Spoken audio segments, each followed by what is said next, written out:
Good morning, sir.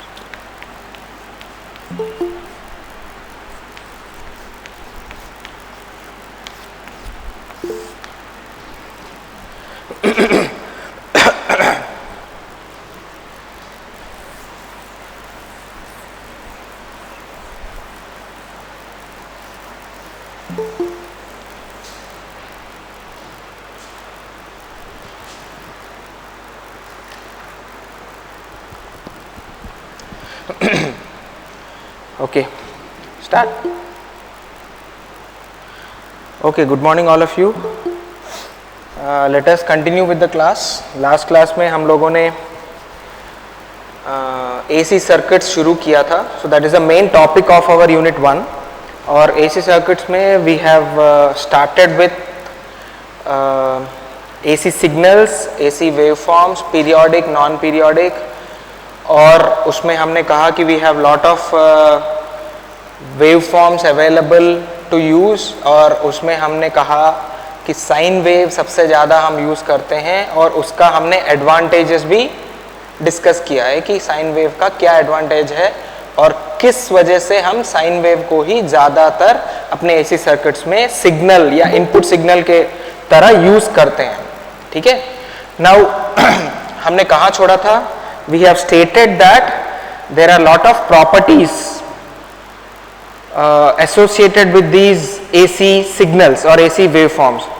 तो उन properties को हमने list out किया और हमने कहा कि इनको पढ़ेंगे और इन properties का साइन वेव के लिए भी डिरिवेशन करेंगे, डिराइव करेंगे कि properties एक एक साइन वेव के लिए क्या क्या होगा. तो सबसे पहले था टाइम पीरियड. ठीक है. Time period. Time period, what is the time period?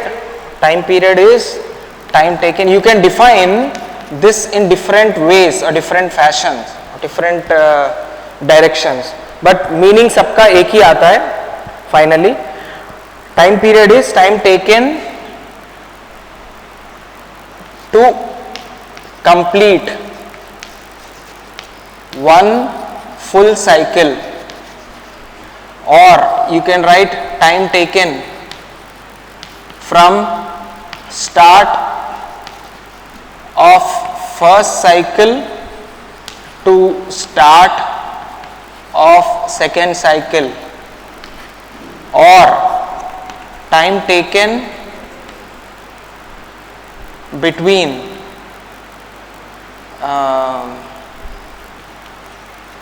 peak of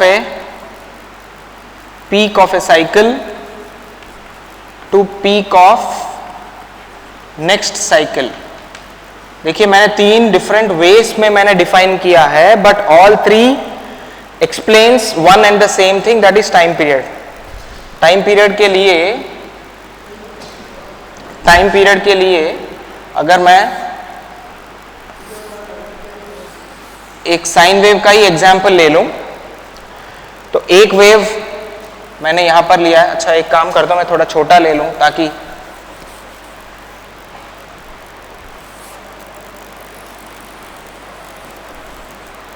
यहां पर देखिए, इफ यू ऑब्जर्व क्लियरली, मैंने दो साइकिल बनाया है यहां पर, 0 A B, 0 A B, 0 और O. ठीक है. O A B is one cycle. Another cycle again, B जहां खत्म हो रहा है वहीं पर O स्टार्ट होगा, तो OAB is another cycle. So you can see that we have a two cycle sine wave on this board drawn. Now we want to find out the time taken or time period. ये चीज actually मैं एक तरह से refresh ही कर रहा हूं आप लोगों को, बिकॉज आपने 10th में या 12th में फिजिक्स में साउंड वेव्स वगैरह, लाइट वेव्स वगैरह जब आपने पढ़ा होगा, उस समय आप लोगों ने frequency, time period, wavelength, crest, trough, ये चीजें पढ़े होंगे आप लोगों ने. ठीक है. तो उसी के कंटेक्स्ट में मैं यहाँ पर एक तरह से रिपीट ही कर रहा हूँ. मैंने यहाँ 2 साइकिल का एक वेवफॉर्म लिया, साइन वेव लिया, ऑल्टरनेटिंग साइन वेव लिया मैंने. तो time period is nothing but time taken to complete one full cycle. एक फुल साइकिल O से लेके B तक जो टाइम पीरियड है, टाइम टेकन है, वही एक फुल साइकिल कंप्लीट करने के लिए जो टाइम ले रहे हैं वही टाइम पीरियड है। और इसके अलावा ये भी है, हमारे पास 3 डेफिनेशंस हैं और तीनों एक चीज को ही समझाता है, time taken from start of first cycle to start of second cycle, वो भी बात यही है, time taken from start of first cycle to start of second cycle, ये भी वही आएगा।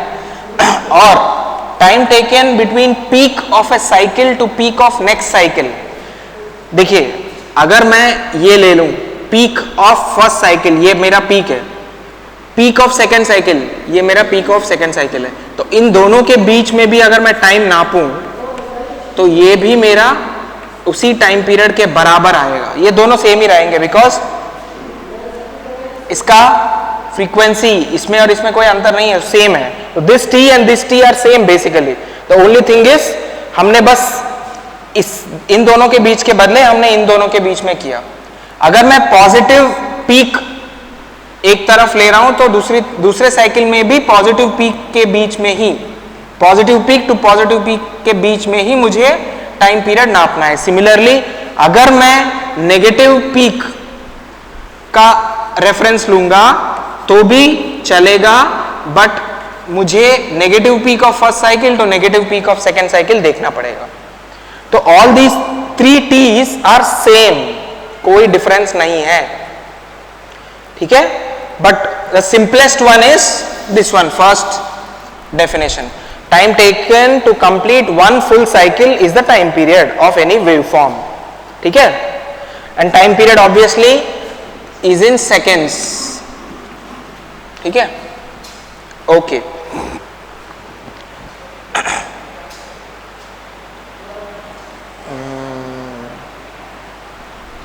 Let me rub this. We'll go into the next parameter or next property. Next property, second one is peak value, और इसको हम maximum value भी बोलते हैं। मैक्सिमम मैंने शॉर्टकट में मैक्स करके लिख दिया, आप लोग मैक्सिमम करके समझ लीजिए। पीक वैल्यू और max value, maximum value.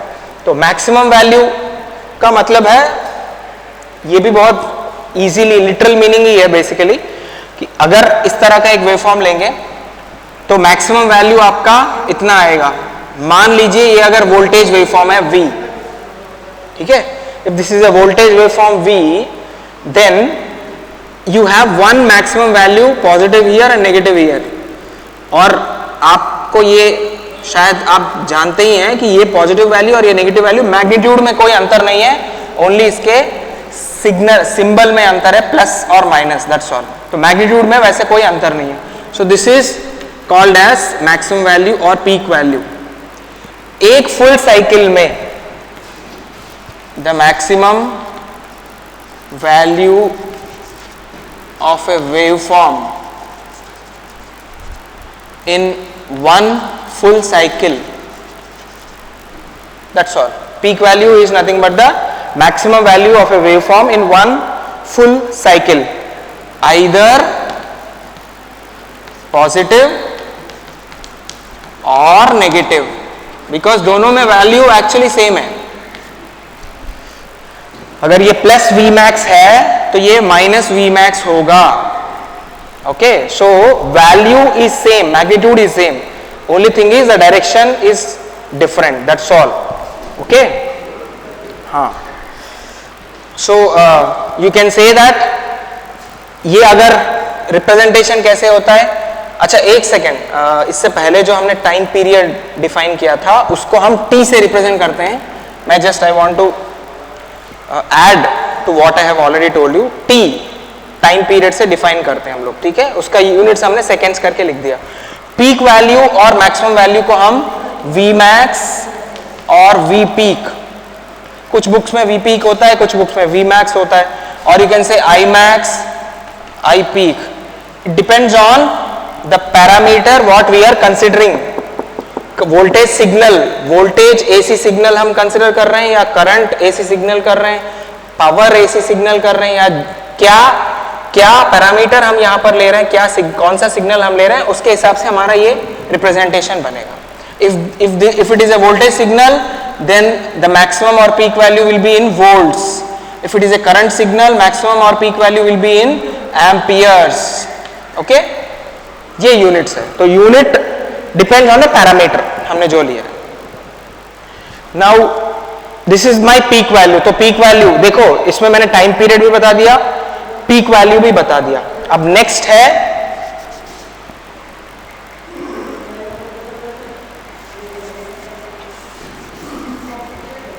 Instantaneous value.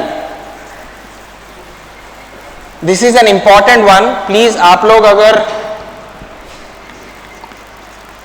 किसी दूसरे काम में व्यस्त है कोई, तो थोड़ी देर के लिए अपना काम छोड़ के यहां पर ध्यान दीजिए. बाई चांस अगर कोई ऐसा है, अगर कोई नहीं है ऐसे तो आई एम हैप्पी.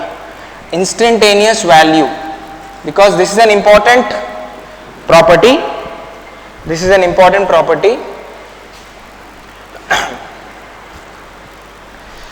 ये टाइम पीरियड और पीक वैल्यू तो आप आसानी से समझ सकते हैं, ऐसी प्रॉब्लम नहीं है.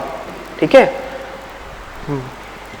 इंस्टेंटेनियस वैल्यू को आप v, for example v instantaneous ऐसे करके लिख सकते हैं, और v ऑफ t लिखते हैं. ऐसा क्यों लिखते हैं अभी जस्ट हम लोग समझ जाएंगे. Instantaneous value is nothing but value of the wave form at any particular instant. अच्छा, somebody was okay somebody was saying कि at particular instant करके मैसेज में, तो I thought he was asking something else, but yes, आपने जो कहा वो सही है. at any particular instant है, शुभ गर्ग जो कह रहा था. ठीक है, राइट. तो instantaneous value is the value of the waveform. Actually waveform नहीं बोलना चाहिए हमें, वैल्यू ऑफ क्वांटिटी बोलना चाहिए. क्वांटिटी बोलना चाहिए बेसिकली, क्योंकि हम वेवफॉर्म क्या है, क्वांटिटी का एक रिप्रेजेंटेशन है. क्वांटिटी क्या है, वोल्टेज और करंट और पावर और एनी अदर क्वांटिटी. तो उस क्वांटिटी को हम वेवफॉर्म के रूप में रिप्रेजेंट करके दिखा रहे हैं. तो instantaneous value is value of that particular quantity which is represented in a waveform at any particular instant. तो instantaneous value, so v of t is never a single value, but it is different at different instants, or you can say it is different at each instant. You can say each instant. different दो बार आएंगे, अच्छा नहीं लग रहा है. तो v of t जो instantaneous value है, it is never a single value. इससे पहले आपने पीक वैल्यू पढ़ा है. तो पीक वैल्यू एक वेवफॉर्म के लिए किसी भी कंडीशन में एक वैल्यू है, जैसे यहां पर दिया है. जब तक आप इस वेवफॉर्म का मैग्नीट्यूड नहीं बदल देंगे तब तक वैल्यू एक ही है, v max. लेकिन instantaneous value is never a single value. Instantaneous value keeps on changing, because at every instant. ये देखिए, मैं योगेश जरा जूम कर देना इसको, मेरा ये वाला part. If you can observe it clearly, मैं इस डायग्राम में थोड़ा ऊपर हाँ. अब देखिए, मैंने छोटे छोटे एरोस ड्रॉ किए हैं, और ये एरोस क्या है, इंस्टेंटेनियस वैल्यूज हैं. ठीक है, वेवफॉर्म के अंदर मैंने एट एवरी इंस्टेंट अलग अलग वैल्यूज को रिप्रेजेंट किया. इसका मतलब at this instant my value is this, at this instant my value is this, at this instant my value is this.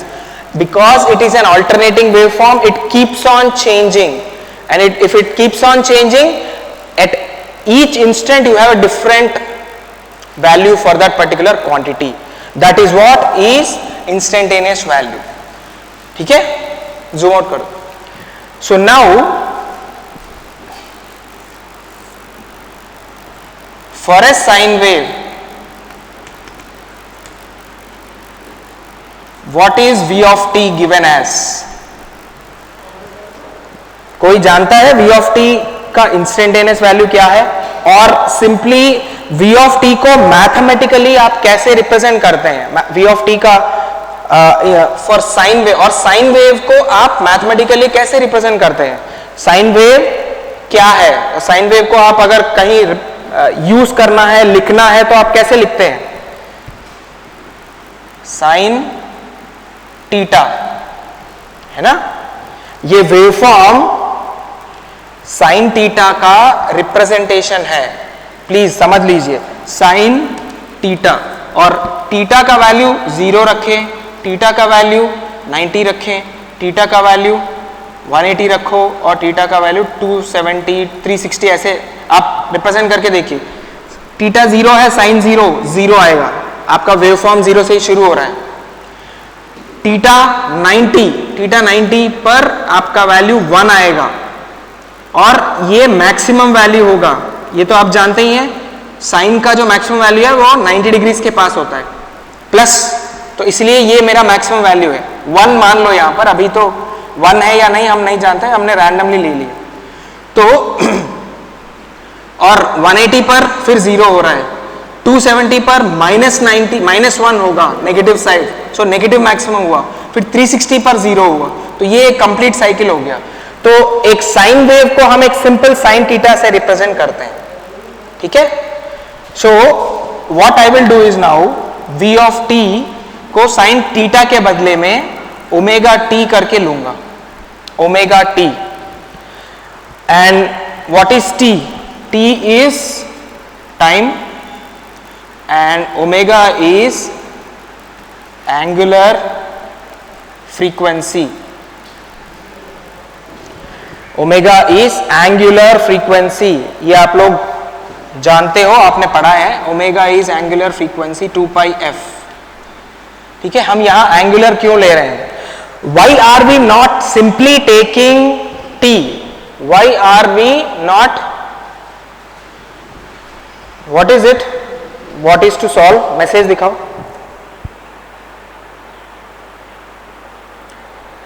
Video is not clear, ये आपके तरफ है प्रॉब्लम, बिकॉज हमारे तरफ से कोई इश्यू नहीं है। We have a good broadband, good data signal, यहाँ पर कोई इश्यू नहीं है। आपके तरफ देखो, बहुत सारे लोगों को वीडियो क्लियर आ रहा है। भाई आपके नेटवर्क पर भी डिपेंड करता है, ठीक है? ओके, विपिन सिंह ने I is equal to I M sine omega T कहा, एग्जैक्टली सही है, ठीक है? विपिन ने जो लिखा है वो सही है, उसको मैं थोड़ा सा एलॉबरेट करके यहां समझा दूंगा। तो v of t is equal to sine omega T. Why are we not taking only t? Why are we taking omega T? simple t is called as linear time but in a linear fashion, मतलब time 1 second, 2 second, 3 second, 4 second, 5 second, ऐसे linear time होता है t, simple t। अगर आप omega t लेंगे तो angular, और उसको रेडियल टाइम बोलते हैं। Omega t is angular time और रेडियल टाइम बोलते हैं। And this angular time is not linear but it is circular or cyclic, you can say it is a cyclic one, ठीक है?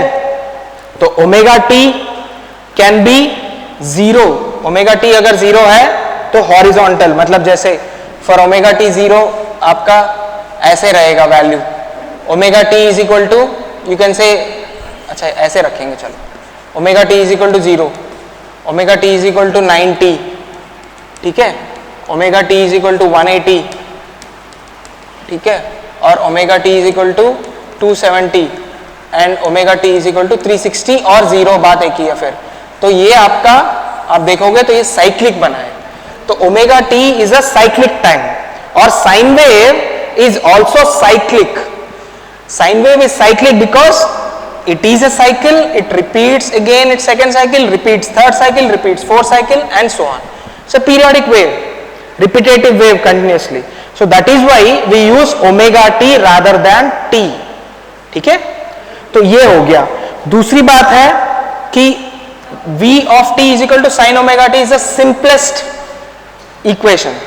But जिसने Im या Vm करके कुछ लिखा है, Im sin ओमेगा टी और Vm sin ओमेगा टी, ये जो यहां पर लिखा है, यहां अगर कुछ नहीं है तो क्या है? 1. Can I write it down like this? If there is nothing I can say 1 into sin omega T and see this 1 is nothing but the peak value of the sine wave. You can see it. What is 1 in sine wave? Sin 90 पर when omega t is equal to 90 रख दिया तो आपको value 1 आएगा, v of t is equal to 1 आएगा, मतलब ये वाला वैल्यू है. So 1 is nothing but maximum value. तो आप इसको ऐसे रिप्रेजेंट कर सकते हैं. 1 के बदले में आप Vmax लिख सकते हैं, वो चाहे 1 भी हो या 10 भी हो या 100 भी हो, वो मैग्नीट्यूड पे डिपेंड करता है. अगर आपने इसको 10 बार मल्टीप्लाई कर दिया तो 1 के बदले में 10 आएगा, अगर आपने इसको 100 बार कर दिया तो 100 आएगा. तो this value should have been 1, but we already know that 1 is nothing but the maximum value of the sine wave. So I wrote maximum value. V है वोल्टेज सिग्नल का मैं ले रहा हूं तो Vmax ले लिया. ठीक है? Is it okay? So this is my instantaneous value. Now there is one more thing I need to add is omega t plus phi. Omega t plus phi. ये phi क्या है? ये है phase और phase angle. Phase और phase angle. ठीक है? This phi is phase or phase angle. If there is nothing written after omega t is equal to phi, omega t, if there is nothing written after omega t, then I can assume phi is equal to 0. अगर यहां पर कुछ नहीं है तो मैं यहां पर 0 तो लिख सकता हूं, +0. क्या गलत है? तो phi और phase angle is 0 for that case. But आगे आप जाके देखेंगे कि in some cases you have something else, omega T plus some value that is phi. वो क्या है हम बस नेक्स्ट टॉपिक में ही पढ़ने वाले हैं. ठीक है? तो इंस्टेंटेनियस वैल्यू क्या है? It is the value of the quantity at any particular instant, and v of t is never a single value but it is a different value at each instant. वो कैसे पता चल रहा है? इस equation में. इस इक्वेशन में आप ओमेगा टी वैल्यू चेंज करते रहिए. मैंने तो आपको एग्जांपल की तरह 0, 90, 180, 270, 360 ही बताया, बट आप बीच में 44, 23, 78, 112, 146 कुछ भी ले लो, तो at every instant you have a different value, and that is what is instantaneous value. ठीक है? तो इस इंस्टेंटेनियस इक्वेशन में आपके पास इंस्टेंटेनियस वैल्यू के साथ दो और चीजें भी पता चल रहे हैं. एक तो इंस्टेंटेनियस वैल्यू और दो चीजें क्या है? एक पीक वैल्यू भी समझ में आ रहा है इसमें इक्वेशन में देखकर, एक आपका फेज और फेज एंगल भी समझ में आ रहा है. अब नेक्स्ट टॉपिक में, नेक्स्ट पैरामीटर में हम फेज या फेज एंगल के बारे में पढ़ेंगे. ठीक है?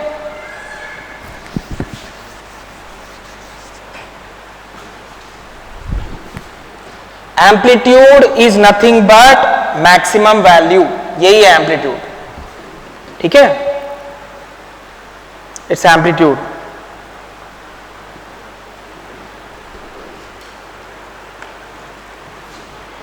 I am rubbing this.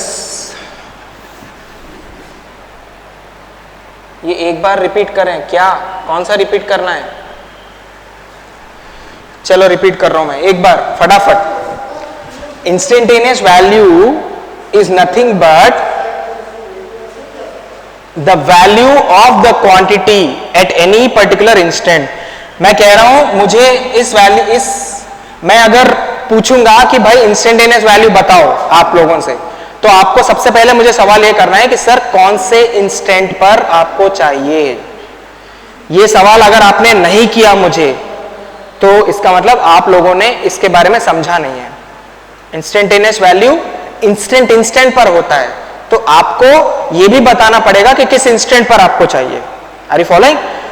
तो उसके हिसाब से मैं फिर रिपीट कर रहा हूं. Value, instantaneous value is nothing but the value of the quantity at any particular instant. और जैसे मैंने अभी कहा हर इंस्टेंट पर वैल्यू अलग अलग होता है, तो उसको एनालाइज करने के लिए, उसको डिराइव करने के लिए हमने एक इंस्टेंटेनियस वैल्यू का एक एक्सप्रेशन निकाला, और वो ये वाला है. Vt is equal to Vmax sin omega T plus 0 है अभी फिलहाल, या फाई करके लिख दो, दैट्स ऑल। तो Vt is equal to V max sine omega T plus 0, ये आपका इंस्टेंटेनियस वैल्यू है। एक्चुअली इसको फाई कर दो सिंपली, एज्यूमिंग कि सम कुछ ना कुछ है करके, ठीक है। और t is equal time, omega is equal angular frequency, omega is 2πf, ये फाई जो है फेज और फेज एंगल है। Is it okay? Let us move ahead.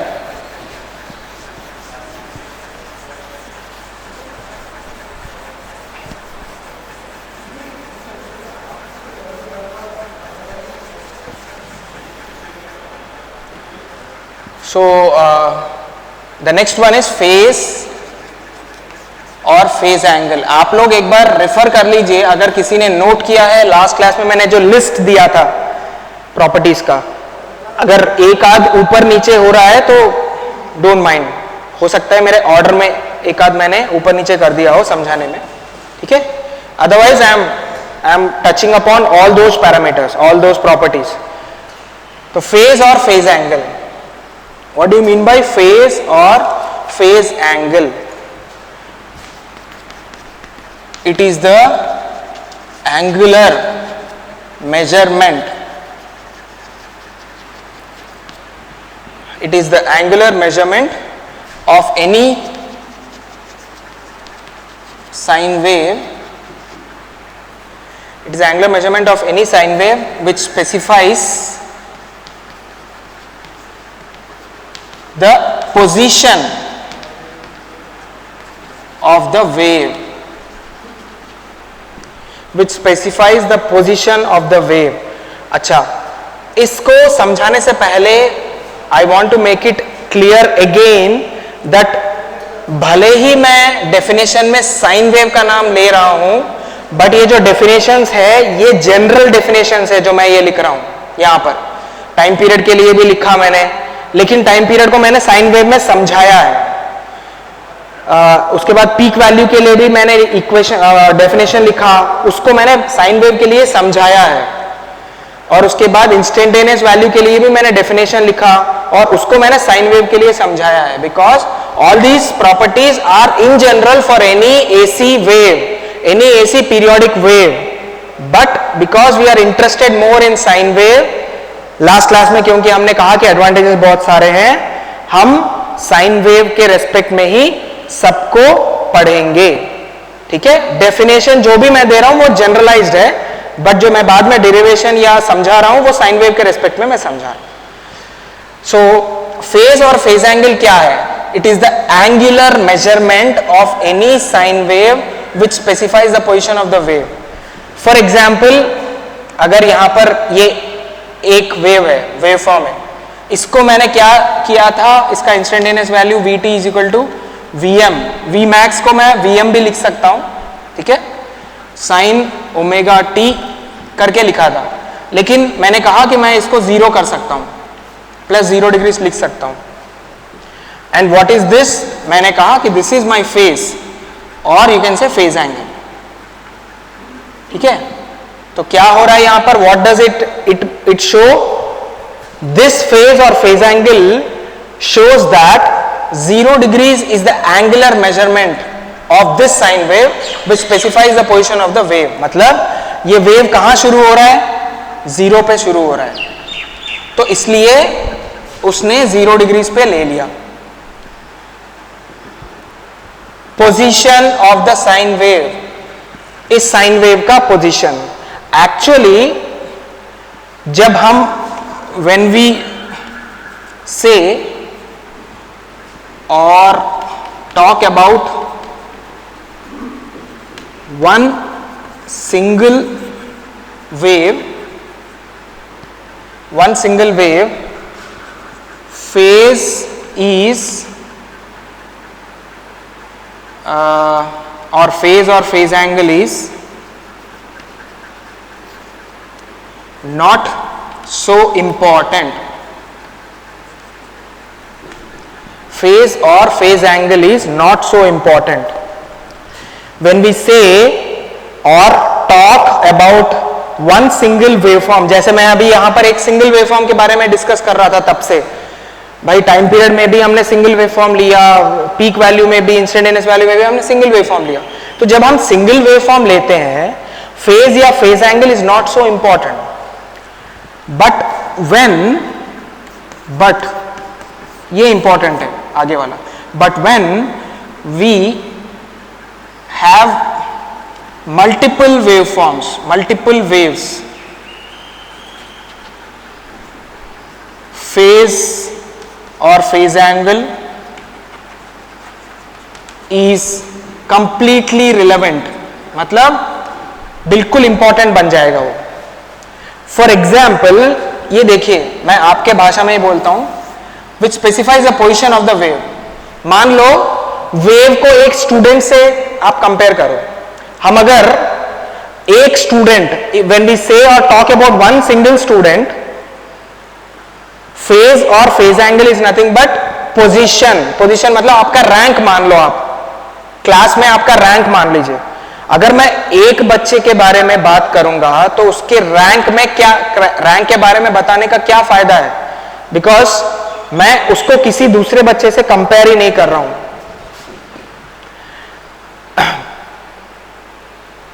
Zero नहीं होगा तो फेज एंगल क्या होगा वो मैं अभी मैं समझाता हूं, एक मिनट।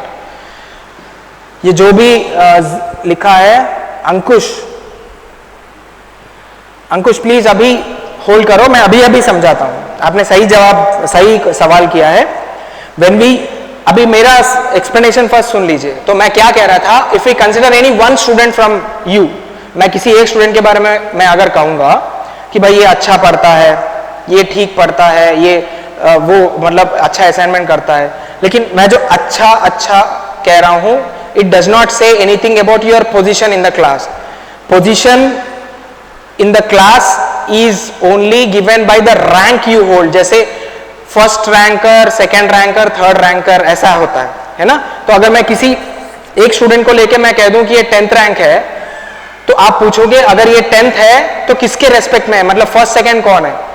तो सिंगल आदमी के बारे में अगर हम बात कर रहे हैं, सिंगल वेवफॉर्म के बारे में बात कर रहे हैं, तो फेज या phase angle is not so important. But when you talk about group of students, अगर हम एक पूरे क्लास के बारे में बता रहे हैं, तो हम उसमें परफॉर्मेंस के हिसाब से this student is first ranker, this student is second ranker, position हम एक के कंपैरिजन में हम देते हैं कि सबसे बढ़िया ये लड़का है, ये लड़की है, तो दिस शी इज और he is the first rank holder, position number 1, position number 2, position number 3।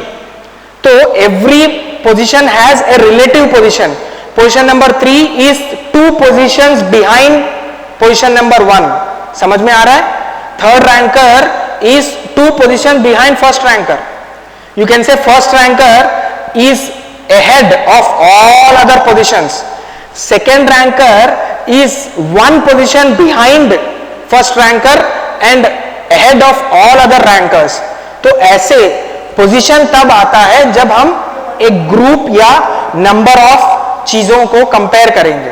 भाई एक चीज को आप एक चीज के बारे में बात करेंगे तो पोजीशन का कोई मतलब नहीं बनता।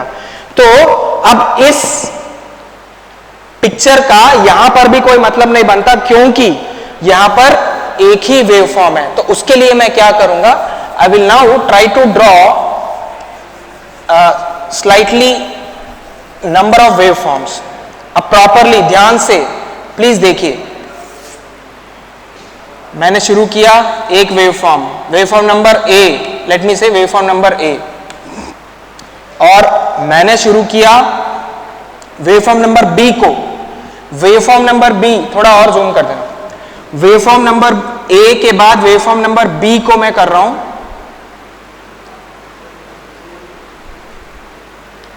थोड़ा और जूम कर देना।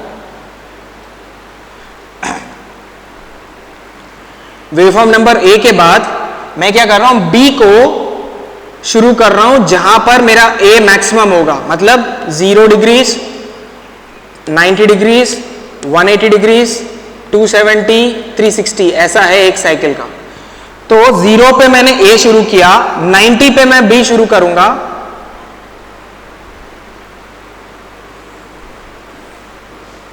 ठीक है, और मान लो यहां -90, -180, -270 ये भी है, तो मैं -90 पे एक और शुरू करूंगा वेवफॉर्म। तो ए, बी और सी तीन हो गए, ठीक है।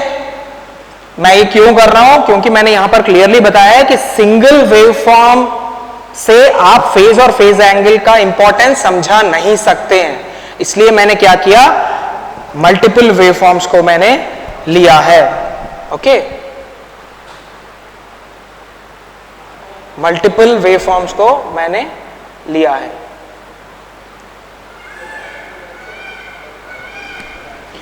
ओके, सो वेवफॉर्म ए सबसे पहला वाला था और बी और सी आगे पीछे हैं, ए के आगे पीछे हैं, ठीक है।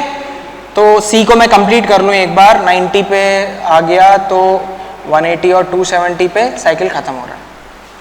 तो देखिए ये मेरा ए है, ये सी है और ये बी है, ठीक है। सो अब अगर मैं V of T of A, VT of A मैं लिखना चाहूं एक्सप्रेशन, तो मेरा आएगा VMA, मतलब A साइकिल का Vmax, A वेवफॉर्म का Vmax into sine omega T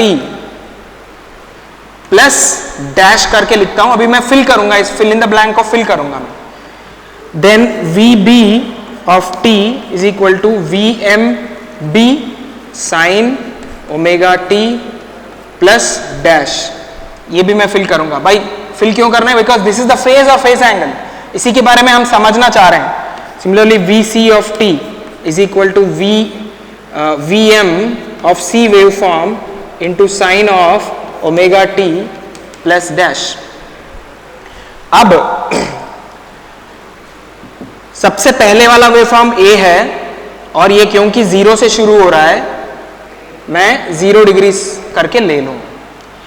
अभी वो अंकुश था या अंकुश सिसोदिया जो भी था, जिसने पूछा है कि अगर 0 नहीं है कोई दूसरा एंगल है तो क्या आएगा, तो भी मैं एक वेवफॉर्म को मुझे रेफरेंस बनाना जरूरी है, एक वेवफॉर्म को रेफरेंस बनाना जरूरी है, मतलब एक वेवफॉर्म को मुझे 0 मानना जरूरी है, ठीक है। एक वेवफॉर्म को 0 मानना जरूरी है ताकि उसके रेस्पेक्ट में बाकी के फेज को मैं डिसाइड कर सकूं, ठीक है। तो मैं क्या करूंगा, ए कहीं पर भी शुरू हो, ए को मैं क्या करूंगा 0 मान लूंगा फेज, तो ए के रेस्पेक्ट में मेरा बी और सी का फेज डिफाइन होंगे। अब कोई फॉर एग्जाम्पल कोई 5th रैंकर है, हाँ, जिसको हम 0 कर सकते हैं, उससे हम बाकी सबको कंपेयर करेंगे, सही है बिल्कुल। अब अगर हम फिर वापस वही स्टूडेंट और रैंक्स और पोजीशन के हिसाब से आएंगे, स्टूडेंट और रैंक और पोजीशन के हिसाब से आएंगे, तो पोजीशन नंबर 5 है कोई लड़का, तो वो पोजीशन नंबर 5 कैसे है, क्योंकि उसको आप पोजीशन नंबर 1 से कंपेयर करके बोल रहे हो कि पोजीशन नंबर 5 है। क्यों, क्योंकि पोजीशन 1 का मान लो जैसे इंटरनल एग्जाम ही है आपका, 150 में से एक को 140 आए हैं, 139, 138, 137, 136 ऐसे आए, तो 40 वाला सबसे हाईएस्ट है, तो पोजीशन 1, उसके रेस्पेक्ट में 39 वाला पोजीशन 2 होगा। पोजीशन 2 हम क्यों कह रहे हैं, क्योंकि पोजीशन 1 40 है, पोजीशन 2 39 है। अगर मान लो 39 नहीं है, तो क्या आप बताओगे पोजीशन 2 ही नहीं है? नहीं, अगर 39 वाला नहीं है तो जिसको 38 आया है वो पोजीशन 2 है। तो इसी तरह कोई एक वेवफॉर्म को आपको 0 या रेफरेंस मानना जरूरी होता है। अच्छा, यहां पर ऐसे नहीं मानेंगे कि जिसका मैक्सिमम वैल्यू है उसको मैं रेफरेंस मानूं, नहीं, ऐसा नहीं। कोई एक वेवफॉर्म ले लो, मैंने क्योंकि यहां पर ए से शुरू करता हूं हमेशा 3 वेवफॉर्म में से, मैं ए को रेफरेंस मान रहा हूं, दैट्स ऑल, ठीक है। आप बी को भी मान सकते हो, सी को भी मान सकते हो, ठीक है, उसमें कोई प्रॉब्लम नहीं है, किसी एक को मानना जरूरी है और उसको आप 0 फेज दे दीजिए। तो we are saying that this waveform is starting at 0 position, और ऑब्वियसली ये 0 एंगल में भी स्टार्ट हो रहा है, 0 एंगल में। तो बी का क्या होगा, बी इस ए के 90 डिग्री बाद में शुरू हो रहा है, तो फेज में कितना अंतर हो गया, इन दोनों के बीच में फेज 90 डिग्रीज हो गया। तो इसका मतलब ये अगर 0 पे शुरू हो रहा है तो इसका पोजीशन -90 होगा, क्योंकि पीछे इसके रेस्पेक्ट में ये -90 होगा, तो मुझे ये ओमेगा टी -90 डिग्रीज लिखना पड़ेगा। समझ में आ गया? Very simple. सी, भाई सी तो भाई उसका उल्टा हो रहा है, सी जो है 90 डिग्रीज पहले ही शुरू हो रहा है ए से, तो यहां पर ए पिछड़ रहा है सी से, तो मुझे क्या करना है, सी को +90 लेना है, सी का फेज। अब देखिए phi A is equal to 0 degrees, phi B is equal to -90 degrees, phi C is equal to +90 degrees. Sir camera थोड़ा नीचे करवाइए, दिख नहीं रहा है। हाँ जी, कैमरा थोड़ा नीचे करवाइए, दिख नहीं रहा है। हाँ, थैंक यू सर। तो 5a, phase of a is 0, phase of b is -90, phase of c is +90। Phase difference भी आप ले सकते हैं, phase A B is 90 degrees, phase A C is again 90 degrees, और phase B C is 180 degrees. ये क्या है, ये डिफरेंस है, ए और बी के बीच में डिफरेंस 90, ए और सी के बीच में डिफरेंस 90, बी और सी के बीच में डिफरेंस 180। ये फेज डिफरेंस है। बी और सी के बीच में 180 क्यों है, क्योंकि बी अगर +90 पे स्टार्ट हो रहा है तो सी -90 पे स्टार्ट हो रहा है, तो 90 डिग्री यहां पर डिफरेंस है और 90 डिग्री यहां पर, तो पूरा मिला के 180 डिग्रीज डिफरेंस है। तो आप फेज या फेज डिफरेंस को ऐसे डिफाइन कर सकते हैं, यही फेज एंगल है, यही फेज है पोजीशन एक्चुअली, ठीक है। तो ये आपका फेज और फेज एंगल का हो गया। इसमें आप ये कर सकते हैं, ए लीड्स बी और बी लैग्स ए, ये दोनों एक ही चीज है। सिमिलरली ए लैग्स सी और सी लीड्स ए, ये दोनों भी सेम है, ठीक है। और बाद में बी लैग्स सी और सी लीड्स बी, ये दोनों भी सेम है, मीनिंग सेम है दोनों का, इन दोनों का मीनिंग सेम है, ठीक है। ए लीड, लीड मतलब जो आगे जा रहा है उसको लीड, लैग मतलब जो पीछे आ रहा है उसको लैग। तो बी तो ए से पीछे है, ए तो बी से आगे है, तो लीड तब आता है जब कोई चीज आगे हो, और लैग तब आता है कोई चीज अगर पीछे हो। रोहित सिंह कह रहे हैं सर बी तो +90 होगा, नहीं, +90 नहीं होता है, वो -90 होता है यहां पर,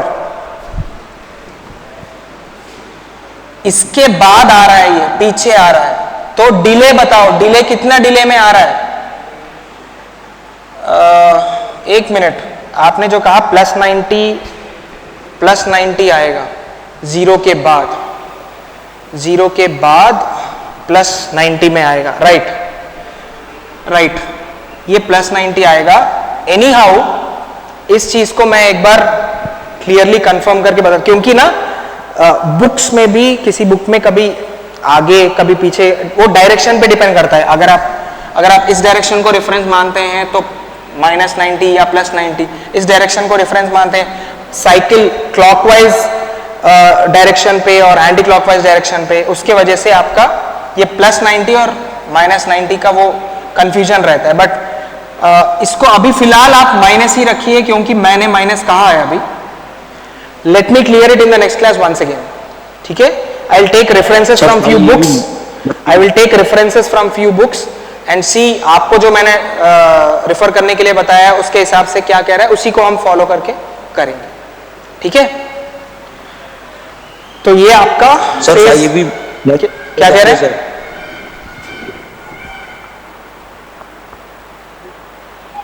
90 - को सर रिपीट करके बता दीजिए। वेवफॉर्म एक स्ट्रेट लाइन होता तो वो ऑल्टरनेटिंग ही नहीं होता ना भाई। अगर वेवफॉर्म एक स्ट्रेट लाइन होता तो it is not an alternating wave form, then we will not talk about all this. वो डीसी क्वांटिटी हो गया. If wave form is straight line, वो डीसी क्वांटिटी हो गया. और डीसी क्वांटिटी का ना कोई फ्रीक्वेंसी ना कोई टाइम पीरियड है ना. ये प्रॉपर्टीज कहां से आएंगे? हम पीरियोडिक वेव की बात कर रहे हैं और पीरियोडिक में भी ऑल्टरनेट वेव्स की बात कर रहे हैं. ठीक है. रोहित कह रहा है कि हाँ, अगर B +90 है तो फिर C -90 होगा. ठीक है, वही मैं कह रहा हूं. आप इसको माइनस लोगे तो उसको प्लस लीजिए C का, अगर इसको प्लस लेंगे तो इसको माइनस लीजिए. ये क्या लेना है, अगर कंफ्यूजन है तो मैं अगले क्लास में क्लियर कर दूंगा आप लोगों को. ठीक है, ओके. सर हम किसी भी वेव को ले सकते हैं ना रेफरेंस में? तो नहीं, आपकी आवाज नहीं आई. somebody, I think it's a girl. Sir जैसे कि 0 डिग्री वाली वेव को रेफरेंस लिया है तो कोई भी उसकी जगह और वेव ले सकते हैं ना रेफरेंस में? बिल्कुल आपका क्लियर नहीं है. प्लीज आप मैसेज बॉक्स में मैसेज करिए, चैट बॉक्स में.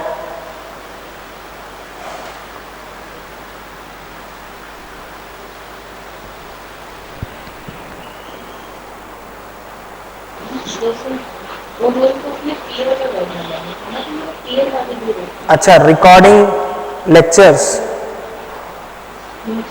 हाँ हाँ मिल जाएंगे आपको. रिकॉर्डिंग्स रेडी अवेलेबल है. वीकली एक बार भेज रहे हैं हम, तो हो सकता है आज या फिर मंडे आपको मिल जाएगा. किसी भी वेव का रेफरेंस ले सकते हैं ना? हाँ, किसी भी वेव का रेफरेंस ले सकते हैं. ए को आपने 0 लिया इस केस में, आप B को 0 लेके A और C को कर सकते हैं. तब क्या होगा, अगर B को 0 लिया आपने तो A और C दोनों ही लीड कर रहे हैं B को. बस सिंपल. ठीक है.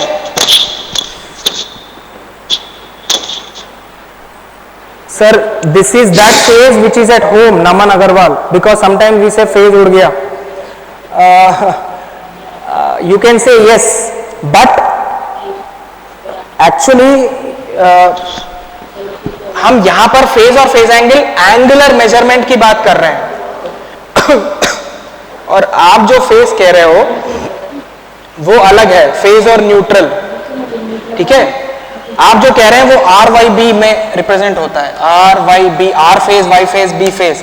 ABC के बदले में RYB भी यूज करते हैं, गलत बात नहीं है. But this phase is angular measurement. यहां पर आपने डिफिनेशन में ही दिया है. एंगुलर मेजरमेंट मतलब कोई डिग्रीज में, रेडियंस में, उसमें होता है. जो आप फेज कह रहे हो वो ये है RYB. R फेज उड़ गया, Y फेज उड़ गया, या ABC, A फेज उड़ गया, B फेज उड़ गया. ठीक है. हाँ, प्लीज अब वेट करिए. मैं नेक्स्ट टॉपिक, मैं इस टॉपिक को आज खत्म कर देना चाह रहा हूं. प्रॉपर्टीज दो तीन प्रॉपर्टीज हैं अब, और फिनिश कर दो. अभी कोई आ नहीं रहा है आपका तो मैं ले लूंगा. मुझे 15-20 मिनट चाहिए बस. Please bear with me for today, because last हफ्ते का क्लास भी we have missed it Saturday, तो we are slightly lagging like we have discussed now. क्या कह रहे थे सर? वीडियो क्वालिटी अच्छी नहीं आ रही है sir. Is somebody saying something? I can't hear you. Please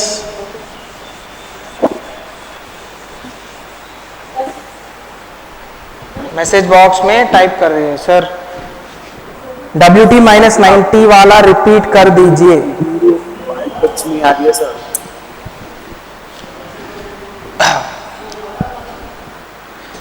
इसको दूसरे तरीके से मैं समझाता हूं. फॉर एग्जाम्पल, अगर 2 गाड़ियां जा रही हैं, ठीक है, 2 गाड़ियां अगर जा रही हैं. अच्छा एक सेकेंड, ये जो फेज है ना, फेज वो कौन सा था? चौथा वाला. तो इसमें कंडीशंस हैं 2, उसको मैं बता दूं फिर मैं आपके पास आऊंगा. कंडीशंस क्या है फेज का? कंडीशंस क्या है?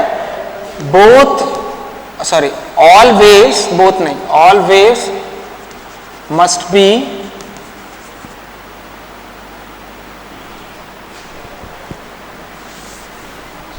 कंडीशंस ये हैं कि ऑल waves must be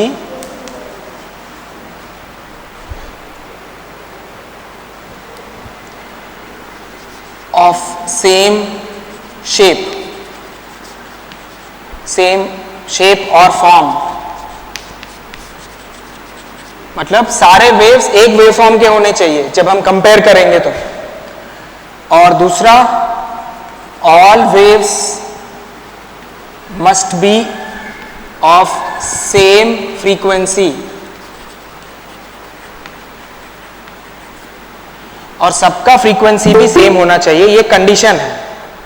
ठीक है, दो अलग अलग वेवफॉर्म्स को आप कंपेयर ही नहीं कर सकते। अगर हम स्टूडेंट कंपैरिजन का ही बात, जो एग्जांपल हम लिया है, आप क्या आपके इलेक्ट्रिकल बैच के स्टूडेंट को ऑटोमोबाइल बैच के स्टूडेंट से कंपेयर करेंगे? नहीं, सेम ब्रांच और सेम सब्जेक्ट वाले होना चाहिए। Similarly all waves must be of same shape, और फेज डिफरेंस या फेज एंगल को डिफाइन करने के लिए जितने वेवफॉर्म्स आप लेंगे उन सबका सेम शेप, साइन वेव ही होना चाहिए। और all waves must be of same frequency also. ठीक है, अब किसी ने पूछा कि ओमेगा टी माइनस 90 को फिर रिपीट कर दीजिए करके। ठीक है, उसमें क्या है, अगर दो गाड़ियां जा रही है, मान लो एक गाड़ी आगे जा रही है, एक गाड़ी पीछे जा रही है। ठीक है, गाड़ी नंबर ए आगे जा रहा है, गाड़ी नंबर बी पीछे जा रहा है, तो आप क्या करेंगे? गाड़ी नंबर ए को अगर आपने रेफरेंस माना और मान लो दोनों सेम स्पीड पे जा रहे हैं, दोनों सेम ऑटोमोबाइल ही है, ऐसा नहीं कि एक 4 व्हीलर है एक 2 व्हीलर है, फिर वही बात आ गई ना, सेम ग्रुप के होने चाहिए, है ना। तो 2 4 व्हीलर जा रहे हैं, मान लो 2 गाड़ियां 4 व्हीलर, एक आगे एक पीछे, ए और बी, तो ए के रेस्पेक्ट में आप बी को अगर रिप्रेजेंट करेंगे तो ए के कितने पीछे बी है? अगर ए और बी के बीच में डिस्टेंस मान लीजिए कि 100 मीटर्स है, और दोनों अगर सेम स्पीड पे जा रहे हैं, सेम फ्रीक्वेंसी तो सेम स्पीड, तो ये जो डिस्टेंस है वो मेंटेन होगा, 100 मीटर्स लगातार मेंटेन होता जाएगा। तो अगर हम बी का पोजीशन बताना चाहेंगे तो हम ये बताएंगे कि ए माइनस 100 मीटर्स, ए के पोजीशन माइनस 100 मीटर्स, उसी चीज को मैंने यहां पर ओमेगा टी प्लस 0 जो था ए, उसके बाद माइनस 90 कर दिया, तो ओमेगा टी माइनस 90 हो गया। देखो phase angle of B is 90 degrees behind A. तो ए का फेज एंगल क्या है? फेज ए माइनस 90 करेंगे तो फेज ए माइनस 90 करेंगे तो फेज बी आएगा। And what is phase A? Phase A is 0, है ना। इस वेवफॉर्म में ए का फेज क्या है? 0, और ये 90 डिग्रीज करो तो क्या आएगा? फेज बी 0 माइनस 90 माइनस 90 आएगा।